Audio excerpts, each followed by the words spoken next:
Guys, nasa 10 km na tayo. Guys, 15 km.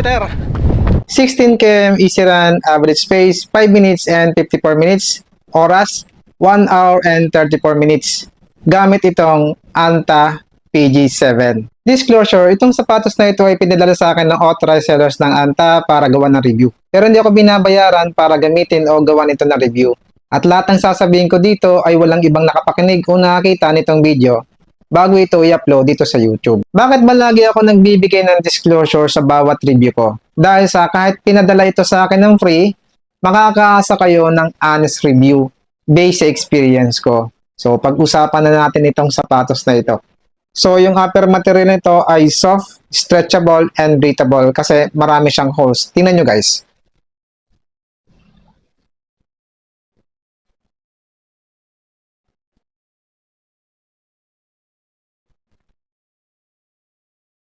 Dito naman sa may heel part ay malambot yung foam. Tapos, normal lang yung kapal ng foam. And then, dito sa may likuran ng heel, matigas yung area na to. Yung tang niya ay normal lang ang lapad na medyo makapal yung buong tang. And then, meron siyang 6 lacing holes at normal lang yung haba ng lacing niya. 6mm drop daw ito, sabi nila. Pero wala silang nakalagay kung ilan ang stock height nito. Pero kapag titingnan ko naman ito, makapal yung midsole nito. Mula dito sa forefoot to rear foot. Tapos may nakalagay sa kanyang PG7 dito sa midsole. Ayan. Ano ba ang ibig sabihin ng PG7? Peak Gravity 7.8. Tama ba ako guys? Comment nyo naman guys kung tama ako. Tumitimbang ito ng 249 grams sa size ko. So, kabilang itong sapatos na ito sa lightweight. Yung appearance naman ito guys, para sa akin ay napaka-minimal ng pagka-design niya. Simple lang. Tapos may dalawang reflectorize sa gilid at yung malaking anta ng logo. So, pag-usapan natin ang naging performance nito sa 16 km na takbo ko. Dahil sa tapos lang ng malakas na ulan, basang-basa ang kalsada at maputik dito sa tinatakbuhan ko.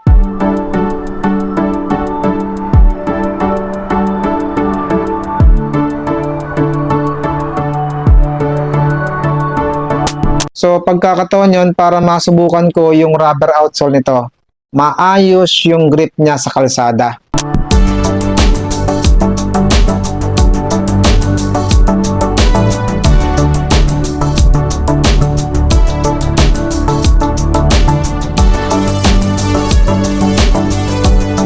$16 km na yung natatakbo nito. So, tingnan nyo guys yung rubber outsole nito.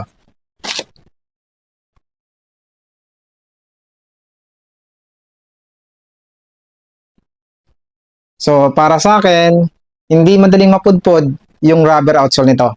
Meron time na iniiwasan ko yung putik para hindi ito masyado madumihan. So, mabilis yung pagbaling o paglipat ng pako sa ibang direksyon.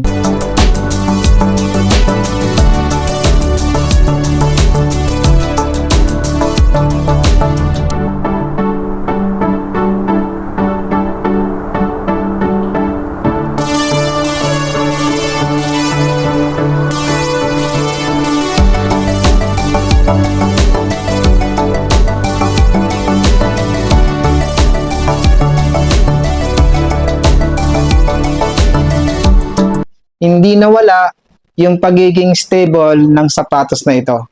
Yung midsole nito ay napakalambot. Unang hakbang ko pa lang, ramdam ko na yung malambot, bouncy feeling at responsive.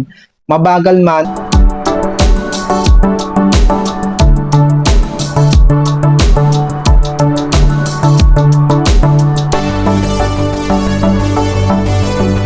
o mabilis yung takbo ko.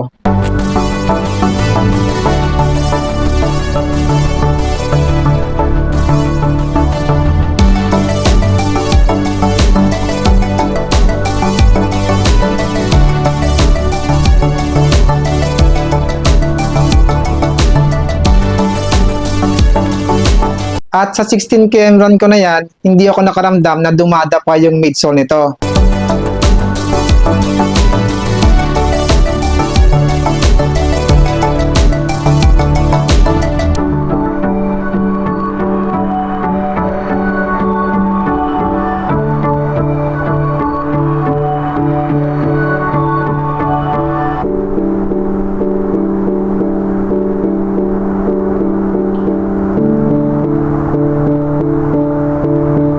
So sa tingin ko, 21 km patas ang kaya nitong itakbo. At kung tatanungin mo naman ako kung saan ko ito gagamitin ko sa long run, LSD, recovery run. Kung wala ka namang sapatos na pang speed training, pwede mo ito i-consider kasi magaan din naman siyang itakbo.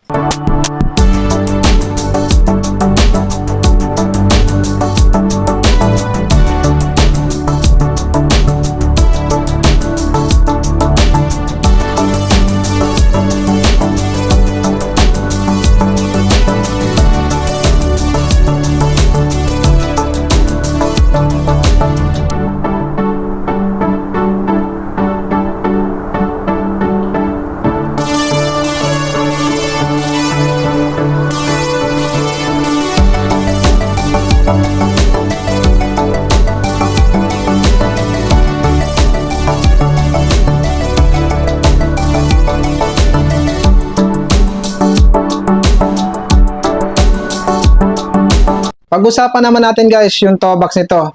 Roomy yung toe box nito. Pwede sa normal na lapad na paa at malapad na paa dahil sa may nakatatak sa kanya 2E last. So sa pagkakaintindi ko, ang meaning nun ay wide. At sa pakiramdam ko, malapad yung forefoot niya. Hanggang dito sa may arch. Neutral shoe itong sapatos na ito. Pero sa tingin ko, may pagka-semi stability itong sapatos na ito kasi malapad yung midsole dito sa area na to. Tapos dito sa may heel, pabilog yung midsole niya. So may enough support ito sa nangangailangan ng stability shoes. Alam nyo guys bakit napakalambot nitong sapatos na ito? Tingnan nyo guys oh. Umpisahan natin dito sa insole. Yung insole nito guys, makapal yung insole nito. Makapal, and then merong support, yung arch. Nakaimbos. Tapos dito, may nakaimbos din, dito sa heel. Ayan. Malambot yung insole. Tapos dito sa loob, tingnan nyo guys, yung footbed, yung color yellow, foam pa yan. Isa din yan sa nagpapalambot sa sapatos na ito. Nga pala guys, pagdating naman sa sizing, ito ay true to size. Kung interested ka sa sapatos na ito, ilalagay ko sa description ng link kung saan mabibili. Maraming salamat and run safe.